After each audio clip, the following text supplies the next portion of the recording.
Hello friends, how are you. I hope आप सभी अच्छे होंगे।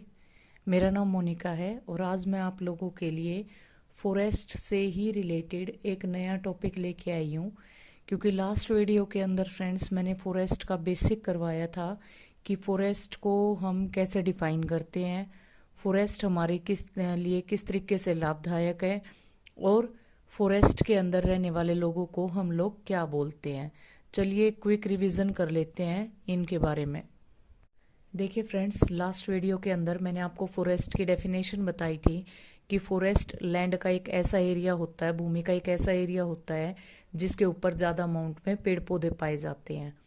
उसके अंदर हमने जो फॉरेस्ट की एडवांटेजेस थी उसके बारे में भी डिस्कशन किया था कि जो फॉरेस्ट है वो हमें fruits, food, wood, nut, shelter, utensil, weapons, ये सारी चीज़ें हमें कौन प्रोवाइड करते हैं? फॉरेस्ट प्रोवाइड करते हैं।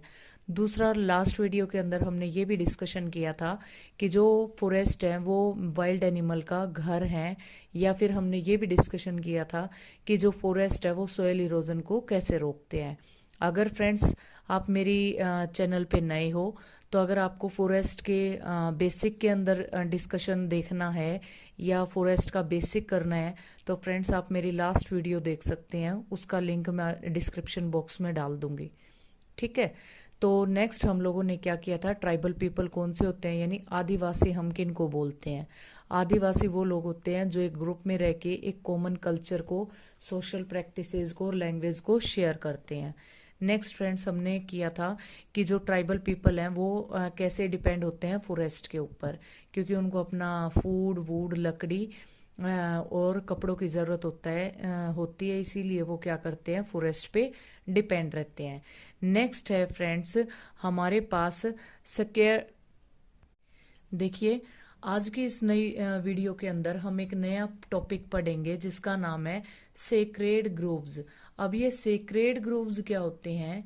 सेक्रेड ग्रोव्स एक ऐसा पैच, एक ऐसा भाग होता है भूमि का, that is dedicated to a deity और द गॉड। जो भूमि का एक ऐसा हिस्सा जो हम किसी गॉड के नाम, किसी भगवान के नाम कर देते हैं। This piece of land is known as sacred groves. अब ये सेक्रेड ग्रुप जो है ना फ्रेंड्स, जो ये भूमि का ये जो हिस्सा है, इस हिस्से के अंदर ना तो किसी भी एनिमल को मारना, किसी भी बर्ड को मारना अलाउड होता, ना वहां के पेड़ पौधों को काटना अलाउड होता। अब इसको कौन देखेगा, इस चीज को कौन रोकेगा कि वहां पे किसी एनिमल को या किसी बर्ड को ना मारा जाए, या उस एरिया के किसी भी पेड़ पौधे को ना काटा जाए। इसको प्रोटेक्ट करते हैं वहाँ के लोकल पीपल, जो इस एरिया के लोग होते हैं, सेक्रेड ग्रोव्स एरिया के वहाँ के लोकल जो पीपल्स होते हैं वो ही इनकी प्रोटेक्शन करते हैं। तो फ्रेंड्स नेक्स्ट टॉपिक है हमारा causes of depletion of forest. क्या कारण है कि हमारे जो फॉरेस्ट है वो डिप्लीट होते जा रहे हैं? डिप्लीट का मतलब कम होते जा रहे हैं या बिल्कुल ही खत्म होते जा रहे हैं। उनका क्या रीजन है कि फॉरेस्ट डिप्लीट हो रहे हैं? सबसे पहला रीजन है फ्रेंड्स हमारा अर्बनाइजेशन। अर्बनाइजेशन का मतलब क्या है कि वहाँ पे टाउन्स की, जो कस्बों की ग्रोथ होनी स्टार्ट हो चुकी है।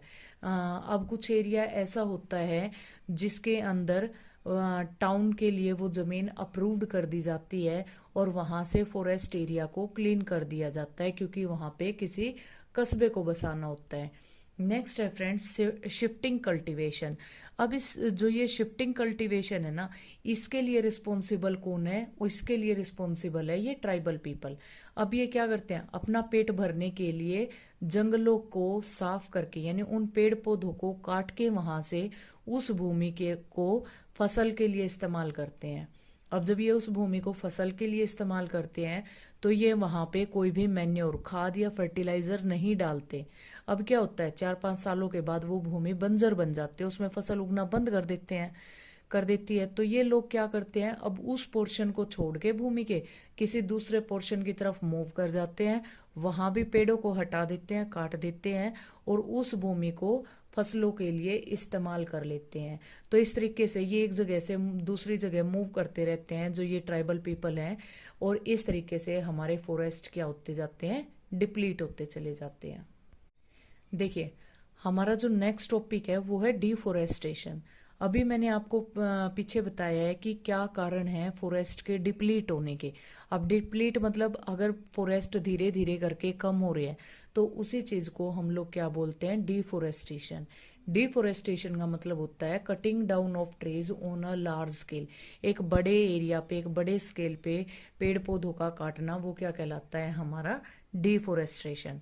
अब इस डिफोरेस्टेशन से होता क्या है, यहाँ पे देखिए मैंने सिर्फ 2 ही पॉइंट बताए हैं जो मेन है।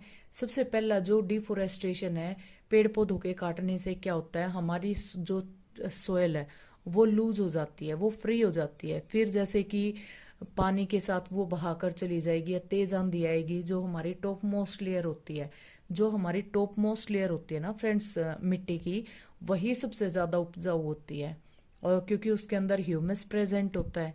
अब सोचो अगर वही लेयर अगर हमारी उड़ के चली जाती है एक जगह से दूसरी जगह पे, तो वहां पे पेड़ पौधों का उगना फिर मुश्किल हो जाता है।